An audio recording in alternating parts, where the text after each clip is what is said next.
Social মিডিয়ায় ঝড় উঠেছে বিতর্কে উত্তেজক যৌন কমেন্টের প্লাবন। তবুও সমালোচনার পাহাড় সরিয়ে অখণ্ড ভালোবাসায় কোনো কমতি নেই জয়া আহসানের। পর্দায় এলে চোখ ফেরাবে কার সাধ্যি এমন এই মহাময়ের জন্ম বাদল মুখর বর্ষায়। পদ্মা পারে যতই সব তারার আলো ঝিকিমিকি করুক, কিন্তু চাঁদ একটাই হয়। বলা যেতে পারে তিনি সফলতার সঙ্গে টলিপাড়ায় কাটিয়ে ফেললেন এক দশক। একইভাবে জনপ্রিয়তার সঙ্গে নায়িকার আসনে টিকে থাকার নজির গড়লেন জয়া।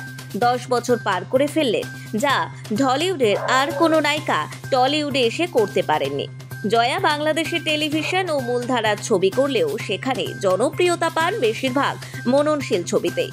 উল্লেখযোগ্য গেরিলা, চোরাবালি, 0 ডিগ্রি, দেবীর মতো বিভিন্ন ছবিতে 5 বার শ্রেষ্ঠ অভিনেত্রী জাতীয় পুরস্কার পেয়েছেন বাংলাদেশের সরকারের থেকে। বাংলাদেশের অভিনেত্রীরা কলকাতায় কাজ করতে এলে তাদের ওপার বাংলা চড়া দাগের মেকআপ বা অভিনয়ের বিষয়বস্তুটা রয়েই যেত, বাংলার কথার টানও থেকে যেত।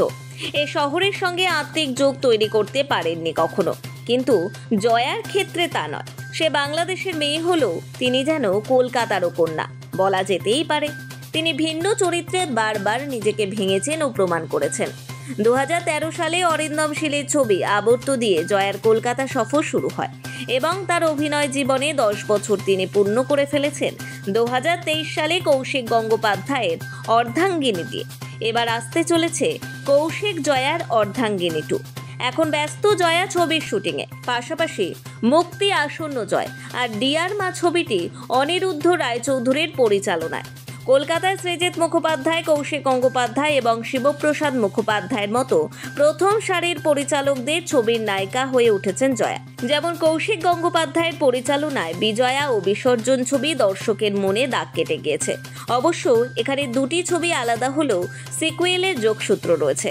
আবির চট্টোপাধ্যায়ের বিপরীতে জয়াকে দুটি ছবিতে বিধবা ও সধবা 2 রূপেই দেখতে পাই আমরা। সিনেমা হলও হাউসফুল করেছিল দর্শক বাংলাদেশের জয়াকে পর্দায় দেখতে। বেশিরভাগই লক্ষ্য করা যায় জয়ার চরিত্রগুলি বাংলাদেশের মেয়ের চরিত্রে অভিনীত। ঠিক যেমন সৃজিত মুখোপাধ্যায়ের এক যে ছিল রাজা ছবিতে মৃন্ময় দেবীর চরিত্রে জয়া, সন্ন্যাসী রাজা বোনের চরিত্রে জয়া এই ছবির মূল কাণ্ডারি। দুর্দান্ত অভিনয় এই ছবির রাশ যেন নিজের হাতে টেনে রেখেছিলেন। তাছাড়াও আমরা বারংবার দেখতে পেয়েছি মৃন্ময়ী দেবীর বিভিন্ন বয়সের চরিত্র ধরা দিয়েছে জয়ার চেহারায়। অভিনেত্রী বলেই জয়া সুচারুভাবে করতে পেরেছে। ঠিক এমনি বিভিন্ন বয়সের লুকে ও চরিত্রে বাংলাদেশের খাঁচা ছবিতেও অনবদ্য অভিনয় করেন জয়া। তারপরে অতনু ঘোষের রবিবারে প্রসেনজিৎ চট্টোপাধ্যায়ের বিপরীতে আলোচনায় উঠে এসেছিলেন জয়া। এদিকে সৃজিতের রাজকাহিনীতেও জয়ার সাহসী চরিত্র বাদ দেওয়া যায় না। ঐতিহাসিক জীবন নির্ভর চরিত্রে অভিনয় করেছেন জয়া। সায়ন্তন মুখোপাধ্যায়ের ছড়া বালক ছবিতে কবি জীবনানন্দ দাশের স্ত্রী লাবণ্য প্রভা দাসের চরিত্রে জয়া আহসান যেন নজির করেছেন। আবার অতনুর বিনি সুতো ছবিতেও এক কঠিন চরিত্রে জয়ার অনবদ্য অভিনয় মন টানে।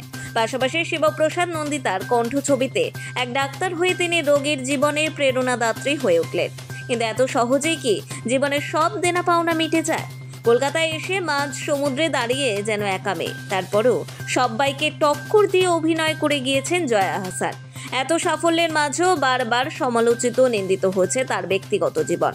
তবু পর্দায় তিনি এলে চোখ ফেরাবে কার সাধ্যে?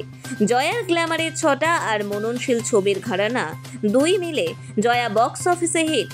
সুন্দরী, রূপসী, শ্রেষ্ঠ নায়িকা, রহস্যময়ী সব ছাপিয়ে প্রতিমা মুখশ্রী জয়া যেন এ যুগের বাংলা ছবির দেবী। সর্বোপরি 1 দশক পার করে জয়া আহসানের টলিউড সফর সুদূর প্রসারী হোক। নোবেল বাংলা।